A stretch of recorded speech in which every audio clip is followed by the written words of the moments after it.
नमस्कार. नीतिस्पंदनमध्ये आपले सहर्ष स्वागत आहे. आज आपण पाहणार आहोत मकर संक्रांतीविषयी सर्व प्रकारची माहिती.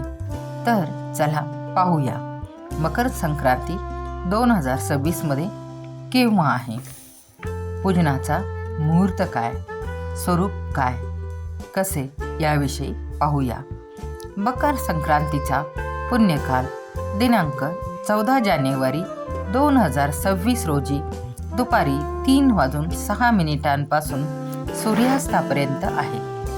सूर्याचे मकर संक्रमण बालवकरणावर होत असल्याने वाहन वाघ असून उपवाहन घोडा आहे. संक्रांतीने पिवळे वस्त्र परिधान केले असून हातात गदा घेतली आहे. केशराचा टिळा लावलेला आहे. वयाने कुमारी असून बसलेली आहे. वासाकरिता जाईचे फूल घेतले आहे. पायस म्हणजेच खीर भक्षण करीत आहे. सर्प जातीचे आहे. भूषणार्थ मोती धारण केले आहे. वर्ण आणि नक्षत्राचे नाव मंदोदरी आहे. समुदायाचे मुहूर्त आहे. पूर्वेकडून पश्चिमेकडे जात आहे. वायव्य दिशेला पाहत आहे. मकर संक्रांती हा नवीन वर्षातील पहिला सण आहे. यंदा भोगी 13 जानेवारी रोजी आहे. मकर संक्रांत 14 जानेवारी रोजी आहे. किंक्रांत 15 जानेवारी रोजी आहे. देवीने पिवळे वस्त्र धारण केले आहे, त्यामुळे आपण पिवळे वस्त्र घालू नये. हातात गदा हे शस्त्र आहे. देवी स्वतः पायस म्हणजे खीर खात आहे, म्हणून आपण दूध व दुधाचे पदार्थ त्या दिवशी खाणे टाळावे. संक्रांतीचा पुण्यकाल दुपारी 3:06 ते संध्याकाळी 6:20 आहे. हा काल दान, जप आणि सूर्य उपासनेसाठी अत्यंत शुभ आहे. या दिवशी भांडण, वाद, विवाद टाळावे. तामसी कृत्य टाळावे. संवाष्ण पूजन करावे. तिळगुळ वाटप करावे. सुगडी पूजन करावे. सूर्यदेवांना जल अर्पण करावे. अत्यंत शुभ मानले जाते. ओम गृहिणी सूर्याय नमः हा मंत्र 11 वेळा जपावा. अन्नदान, वस्त्रदान आणि श्रमदान यापैकी जे दान शक्य आहे ते करावे. ज्योतिषानुसार सूर्य बलवान झाले की नोकरी, प्रमोशन, अडलेली सर्व कामे सुरळीत होतात. 14 जानेवारी 2026 बुधवार रोजी संक्रांत आहे. याच दिवशी षटतिला एकादशी देखील आहे. अतिशय शुभ अशी ही तिथी आहे. एकादशी आणि मकर संक्रांती एकत्रित आपण साजरी करणार आहोत. शके 1947 पौष कृष्ण 11 बुधवारी 14 जानेवारी 2026 रोजी दुपारी ठीक 3:06 सूर्य मकर राशीत प्रवेश करतात. संक्रांतीचा पुण्यकाल सूर्यास्तापर्यंत 6:20 आहे. या पुण्यकाळात आपण दान, पुण्य, जप, तप करावे. महिलांनी वाणवसा करून घ्यावा. संक्रांतीचे फळ म्हणजे संक्रांतीने ज्या वस्तू परिधान केल्या आहेत त्या वस्तू महाग होतील. संक्रांत जिथून आली आहे तेथील जनतेला सुख प्राप्त होईल.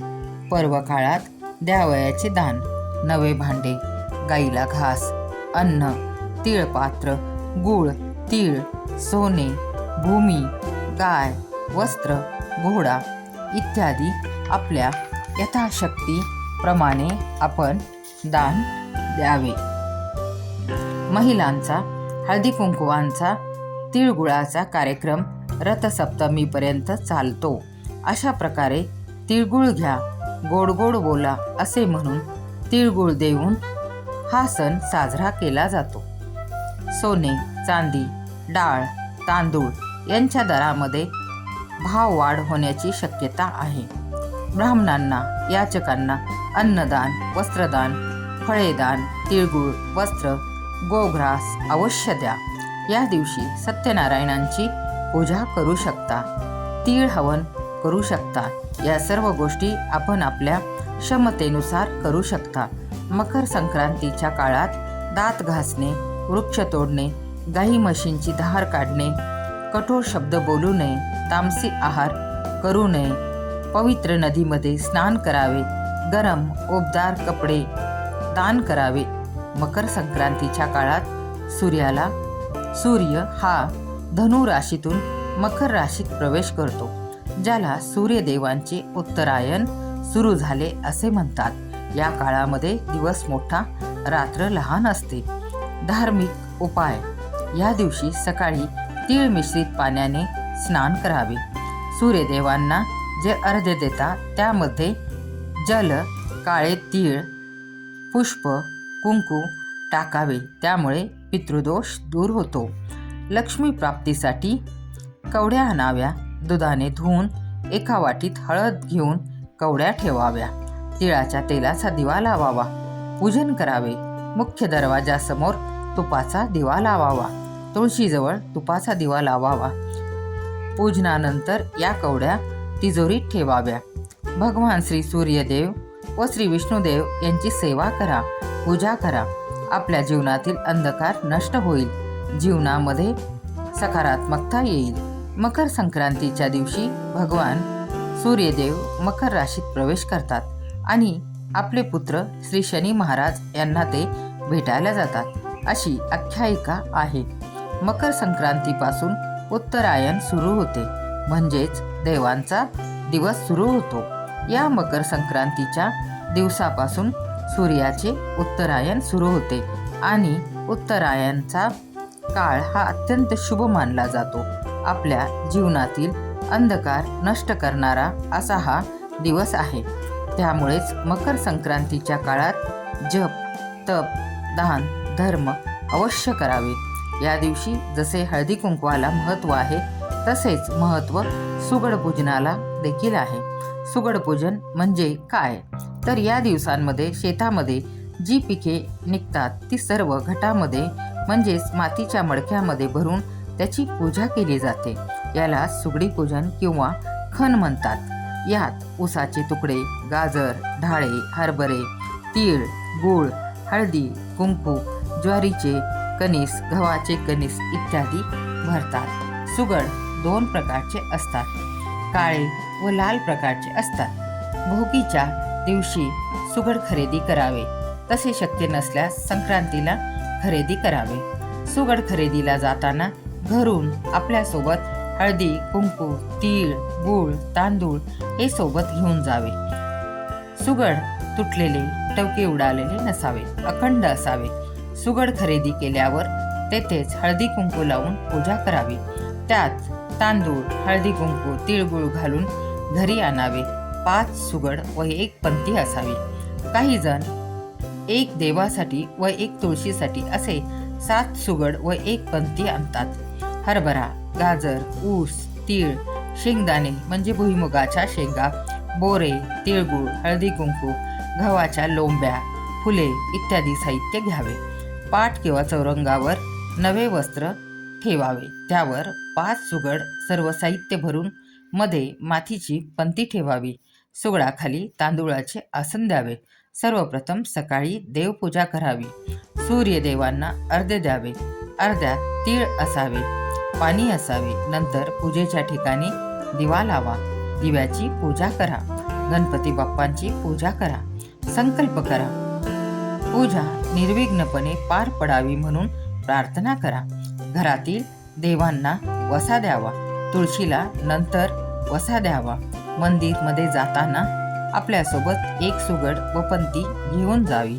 तेथील देवीला ओटी भरून वसा द्यावा. सवाष्ण स्त्रियांची ओटी भरून वसा द्यावा. संक्रांतीच्या दिवशी तिळगुळाची ओटी भरावी. पोळी, शेंगाची पोळी, पुरणाची पोळी, तिळगुळाची पोळी यापैकी एकाचा नैवेद्य देवांना दाखवावा. धूप, दीप दाखवताना घरातील मोठ्यांना नमस्कार करावा. आपल्या परिवारासाठी देवाकडे सुख, शांती, समृद्धी मागावी. सूर्यासारखे उत्तम तेज, दीर्घायुष्य मागावे. पूजा झाल्यावर सुगड नव्या कोऱ्या कपड्याने झाकून ठेवावे. विठ्ठल रुक्मिणींना सुगड अर्पावे, वसा द्यावा. संक्रांतीच्या दिवशी केस कापू नये, उधारी घेऊ नये, अन्नाचा अपमान करू नये. पिके, गवत, झाडे तोडू नये. तिळाचे उटणे लावावे. आंघोळीच्या पाण्यात तीळ घालावे. तीळ खावे. तीळ दान करावे. तीळ हवन, तीळ तर्पण अशा प्रकारे 6 प्रकाराने तिळाचा वापर करून त्यामुळे आपल्या सर्व पापांचा नाश होईल. गाईच्या तुपात पांढरे तीळ मिसळून देवी लक्ष्मी किंवा श्रीसूक्ताचे हवन केल्यास देवी लक्ष्मी घरात वास करते. तीळ हे दारिद्र्य नष्ट करणारे म्हटले जाते. मकर संक्रांती फक्त सण आला म्हणून गोड गोड बोलू नका. चुकत असेल तर समजून सांगा. जमत नसेल तर अनुभव सांगा. फक्त सणापुरते गोड न वागता आयुष्यभर गोड वागूया. मकर संक्रांतीच्या गोड गोड शुभेच्छा. आपल्याला हा व्हिडिओ कसा वाटला कमेंटमध्ये अवश्य सांगा. आपल्याला हा व्हिडिओ आवडला असेल तर व्हिडिओला लाईक करा, चॅनलला सबस्क्राईब करा. हा व्हिडिओ आपल्या मित्रपरिवारांमध्ये जास्तीत जास्त शेअर करा. पुन्हा एकदा